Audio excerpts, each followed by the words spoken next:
Hello students, welcome to chemistry class. Today we continue our first chapter. In previous audiovisual assignment we covered force between the molecules. Today we start interconversion of matter. Interconversion of matter is the phenomenon of change of one state of matter into another and back to its original state. In the process of interconversion, there is no change in the mass or composition of the substance. The change is brought about by change in factors such as temperature, pressure, etc. Some important processes involved in interconversion of matter are discussed below. Now, interconversion of matter क्या है बेटा? जब हम किसी matter को, चाहे वो solid में हो, लिक्विड में हो, गैस में हो, उसके स्टेट को चेंज करते हैं. Is the phenomena of change of one state of matter into another. एक स्टेट से दूसरे स्टेट में चेंज करते हैं किसी भी मैटर को, उसको हम इंटरकन्वर्जन ऑफ मैटर बोलते हैं. उसके बाद वो फिर से अपनी ओरिजिनल स्टेट में आ सकता है. In the process of interconversion there is no change in the mass. Mass में कोई चेंज नहीं आता. इस प्रोसेस में जब अगर सॉलिड लिक्विड में चेंज हो रहा है, लिक्विड गैस में चेंज हो रही है, मास में कोई चेंज नहीं आता है. The changes is brought by about by change in factors such as temperature, pressure, etc. Factors के चेंज के कारण मैटर की स्टेट चेंज हो जाती है. Now first, melting. It is the phenomenon of changing solid into liquid on heating और applying pressure. Melting क्या है बच्चा? जब सॉलिड लिक्विड में चेंज होता है. Example ice. आइस लिक्विड में चेंज हो सकती है. आइस क्या है? वाटर से बनी हो रहती है. पहले हमने उसको फ्रीज किया तो वो आइस बन गया, सॉलिड फॉर्म में हो गया. फ्रीज से बाहर निकाला तो लिक्विड स्टेट में हो गया. अब वो कैसे होगा? जब हम सॉलिड को लिक्विड स्टेट में चेंज करने के लिए कुछ हीटिंग सब्सटेंसेस अप्लाई करेंगे, कुछ प्रेशर अप्लाई करेंगे, तो वो सॉलिड लिक्विड में चेंज हो जाएगा. Freezing. It is the phenomena of changing the liquid into solid on cooling. ये कौन सा फिनोमिना है? जिसमें हम लिक्विड को सॉलिड में चेंज करते हैं by the process of cooling. The temperature at which liquid state changes into solid state is called freezing point. उस टेम्परेचर को जिसमें जो लिक्विड स्टेट है वो सॉलिड स्टेट में चेंज हो जाता है, उसको क्या बोलते हैं? फ्रीजिंग पॉइंट बोलते हैं. Vaporisation. The phenomena of vaporization is responsible for conversion of liquid state into gaseous state on heating. Vaporisation क्या है? कौन सा प्रोसेस है? इसमें जो लिक्विड स्टेट हो जाता है, फॉर एग्जांपल वाटर, वो कौन से स्टेट में चेंज हो रहा है? गैसियस स्टेट में चेंज हो रहा है. जब हम हीट कर रहे हैं, वाटर को जब बॉईल करते हैं हम, तो वो गैसियस फॉर्म में चेंज हो जाता है, भाप बन जाता है. वही है, उसी प्रोसेस को बोलते हैं vaporisation. Condensation. It is the phenomena of changing gas into liquid. अब देखो बेटा, आपने वाटर बॉईल किया. वाटर बॉईल करने के बाद आपने अगर उसको कवर करोगे, कवर होने के बाद जब आप उस प्लेट को हटाओगे तो आप देखोगे वहाँ पर छोटे छोटे ड्रॉपलेट्स होते हैं, वाटर के टाइनी ड्रॉपलेट्स होते हैं. जो भाप क्या होती है, उसके बाद वो फिर से लिक्विड में चेंज हो जाती है.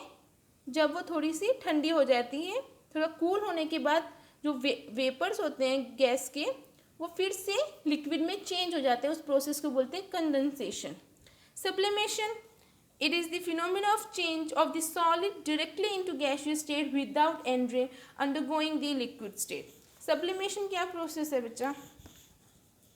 जो सॉलिड है, कोई भी सॉलिड मैटर है, वो पहले लिक्विड में चेंज नहीं होगा, वो डायरेक्टली गैसियस स्टेट में चेंज हो जाएगा. फॉर एग्जाम्पल कम्फर, कपूर होता है, उसको हम जब जलाते हैं तो वो क्या होता है?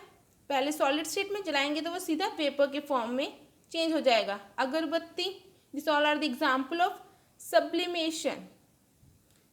The phenomenon of change of solid directly into gaseous state. अगरबत्ती तो आपने सब घर में देखी होगी, आपके घर में होगी, तो this is the example of sublimation. Look at this diagram, inter conversion of matter.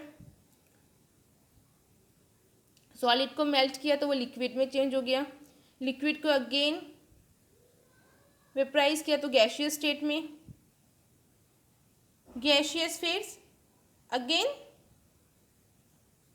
Again condensation process में सॉलिड में आ गए। तो ये प्रोसेस इस तरीके से चलता रहता है। लिक्विड को फ्रीज किया, फिर सॉलिड सब्सटेंस में बन गया, सॉलिड सीधा सब्लिमेशन होकर गैसियस स्टेट में चला गया, right. This all are the interconversion of matter. Now, it is important to know that the particle space, that is intermolecular space, and interparticle attraction varies from one matter to another. Hence, the condition of change or state of a matter are different from the other. Previous class में हमने पढ़ा था intermolecular space क्या होता है। दो particles के बीच में डिफरेंस है अगर थोड़ा सा, तो उसको इंटरमोलिकुलर स्पेस बोलते हैं। अगर उसमें कोई अट्रैक्शन है जिसकी वजह से वो एक दूसरे के साथ ज्वाइन हुए हैं, ये सब क्या होता है, हर एक मैटर में मैटर वेरी करता है। एक मैटर में अलग टाइप का अट्रैक्शन है, स्पेस है, दूसरे मैटर में अलग है, तो ये डिफरेंट मैटर के अकॉर्डिंग वेरी करता है, जिसके कारण उनका स्टेट चेंज करने का भी जो कंडीशन होता है वो भी डिफरेंट होती है। Law of conservation of mass. To understand the law of conservation of mass, let us perform the following activities. These are the activities. I will give you example. You can see this. Mass of reactant is equals to mass of product. कोई भी हम एक example ले लेते हैं, जैसे iron है, ठीक है, उसको हमने किसके साथ ज्वाइन किया, सल्फर के साथ क्या किया, कंबाइन कर दिया, तो वो उसने क्या बना दिया, आयरन सल्फाइड। केमिकल रिएक्शन है ये।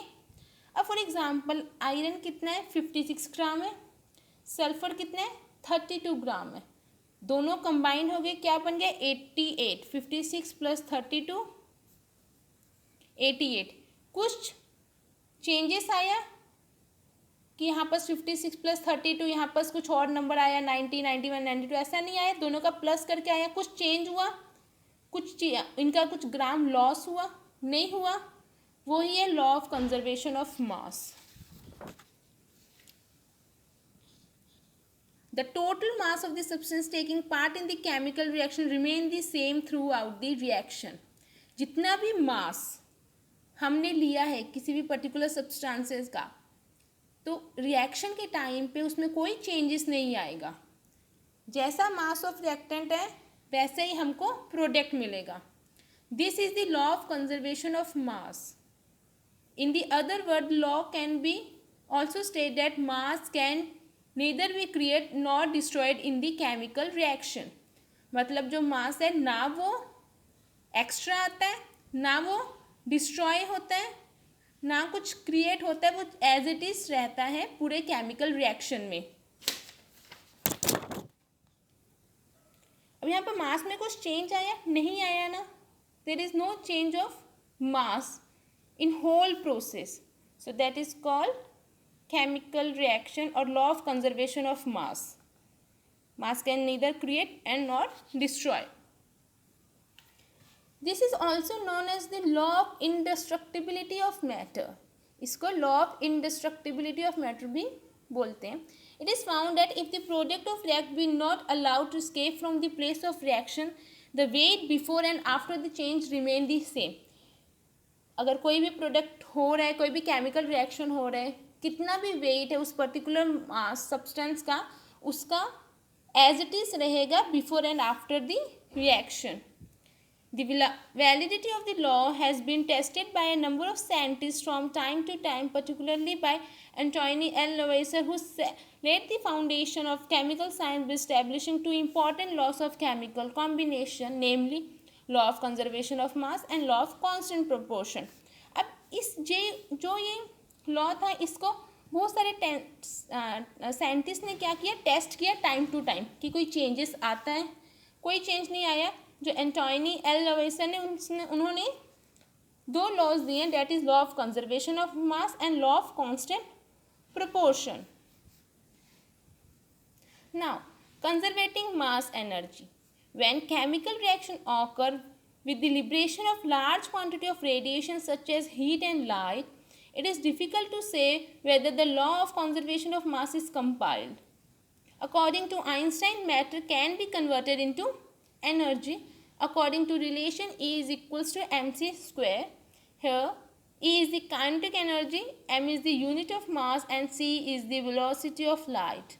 In the sun, matter is changed into energy and thrown out as heat and light.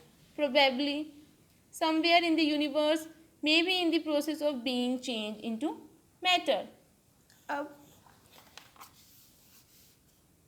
Einstein ने क्या एक इक्वेशन दी E equals to M C square.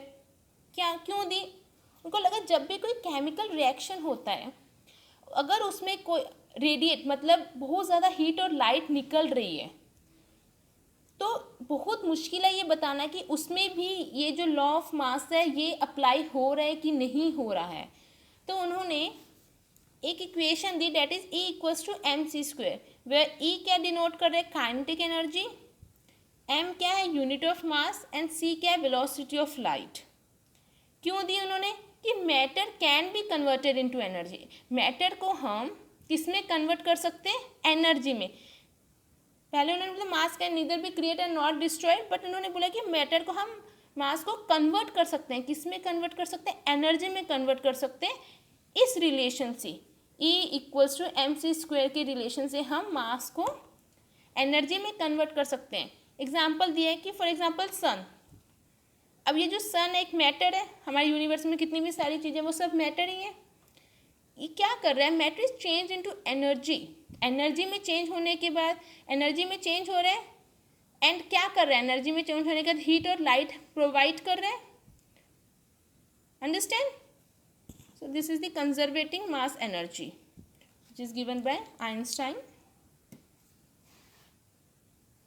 Now your first chapter is completed. This is the assignment which I sent you on 8th of April 2020. This is the diagram of interconversion of matter. Okay. Why are particles close packed in solid and liquid? Solid और liquid में जो particles होते हैं वो closely packed किए होते हैं.